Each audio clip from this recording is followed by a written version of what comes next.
Still running the old optispark on your LT1 performance build? Why does no one make a pointer to verify timing?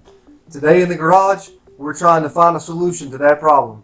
Alright, welcome back to the channel. It's Kevin again with Yerkit Racing. We're back in the garage again today for another one. This time we are going to be making a timing pointer for the LT1 350 Gen 2 small block Chevy. Man, that's a mouthful.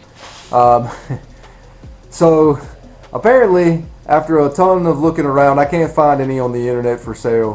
That's kind of forcing our hand, pushing us to make these. So I want something that I can verify timing against on here. I've seen a couple of guys modify small block Chevy timing pointers to work. Not really crazy about the way that they set up, and most of them I've seen do it are no longer running the optispark. So like a 24x, any kind of conversion to a 411 PCM, any of your LS type stuff, those are going to have no optispark on the front. And then what you can do is you can run those small block Chevy pointers straight off the timing cover bolts, and it gets you pretty close. And like I said, I think L Wayne does it that way. And maybe I think I've seen TPV Productions channel. I think both of those guys have done it that way. And shout out to them, man, because I follow along with their channels. They got good content and, you know, a lot of tips and tricks here and there along the way too, for trying to put one of these together. So if you haven't already done so, I suggest checking those guys out. I'll try to link below to their YouTube channels. But yeah, good quality stuff there. So anyway, that's what we're doing today, building a timing pointer for the small block Chevy. We're going to do it first here in the garage out of raw materials. Like, it's going to be aluminum. Going to use a collet from a Dremel tool, an old Dremel tool, and make a pointer for it. I'll show you kind of the whole thing, the process of what I did for it. So anyway, we're going to do that first, and then after that, I'm going to kind of model it in CAD and send it to a buddy of mine. He's got a 3D printer, and also they got CNC equipment over there. So they can we're going to try it first to 3D print it out of carbon and see how that holds up. If that holds up well, then I think it'll be a really nice lightweight, super lightweight piece.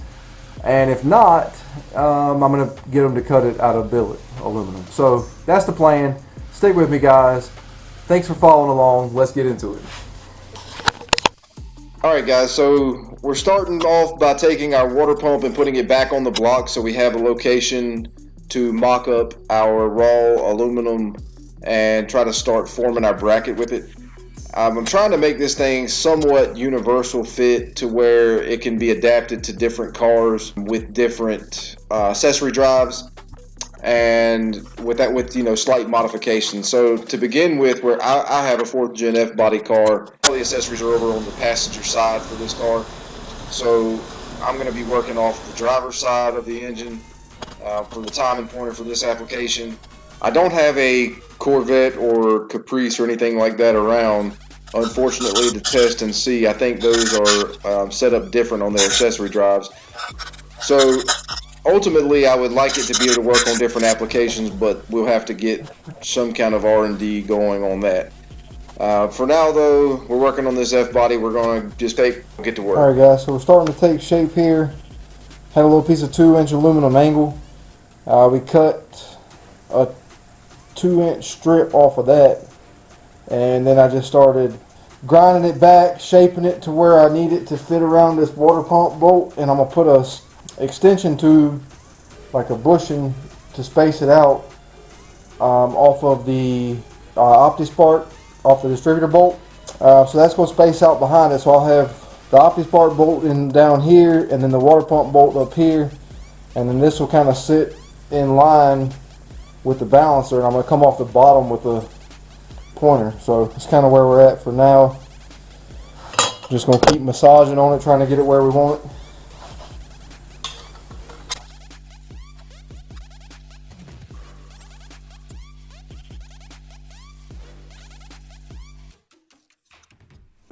Alright guys, so at this point we had a lot of time invested in this little bracket that we had been grinding on forever on the bench grinder.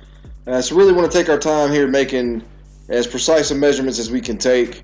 Everything, it's kind of hard to get that bolt position just right. I put a little bit of like a putty compound on the back side of it and pushed it into the hole on the water pump so that it would make a mark on it. That was about the best method I could figure to transfer that location of that hole. Unfortunately, I missed it by a little bit, so you'll notice in the video that that top hole for the water pump bolt is a little bit elongated, but that's okay. It's no big deal, really. The biggest thing was on the second bolt, I wanted to make sure when I put it on that it was a pretty snug fit. That way the pointer can't move around a lot with the engine vibrations. Other than that, we just want to be, like I said, really careful drilling everything. I got a lot of time invested in this little bracket, and definitely didn't want to mess it up just from drilling the holes wrong or something. So anyway, I had the idea while I was doing this part to use the collet from a Dremel tool that I had laying around to actually hold the pointer mechanism.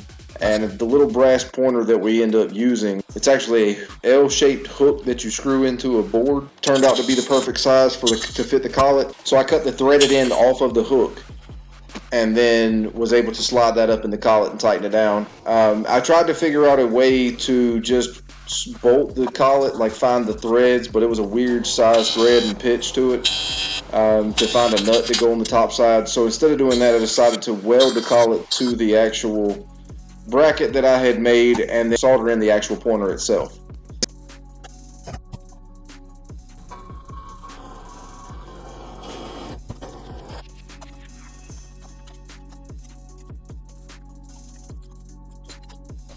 Alright guys, so I just took and put a little weld on the top and down here on the bottom side, and then I actually soldered this into the thing so we got a good solid connection.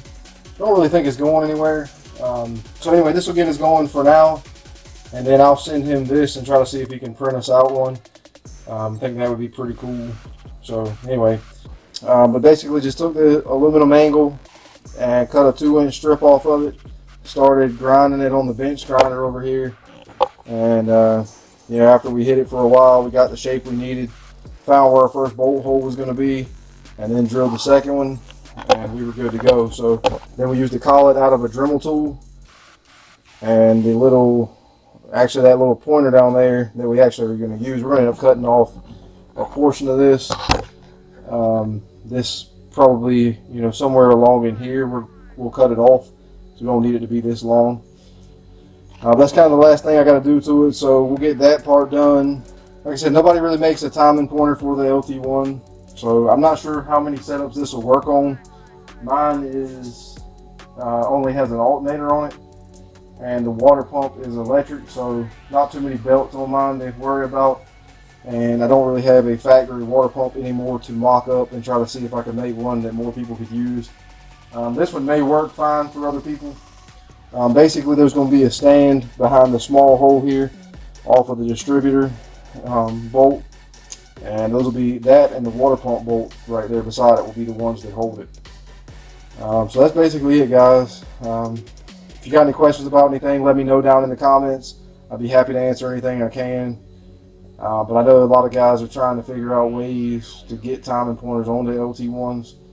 And this may be a solution for you. Hopefully, you know, somebody will find it helpful.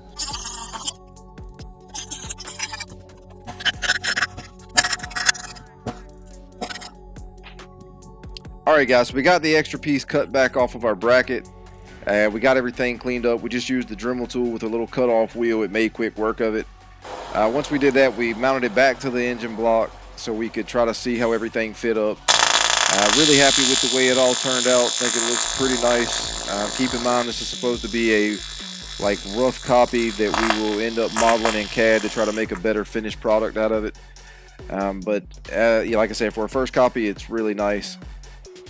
After that, we had to go back to the welder to make the stand for the backside. The hardware store only had 2-inch pieces. 1-inch pieces, and we needed a 2-inch stand, so I had to weld the 2 pieces together. After I did all that and I put it onto the block, or went to put it on the block, I realized that I had measured wrong and needed 1 3/4 inches. So then we just scrapped the tube entirely for a piece of aluminum tubing that I had picked up again from the hardware store. So once we got that cut into place to the perfect length, then we just moved on to one last final install, double checked that everything fit like it was supposed to. So again, really happy with the way it turned out. If you guys enjoyed the video, please give us a thumbs up down below. Leave any questions you have in the comments. I'll do my best to answer them. And thanks for supporting the channel with views, guys, and we'll see you on the next one. Thanks.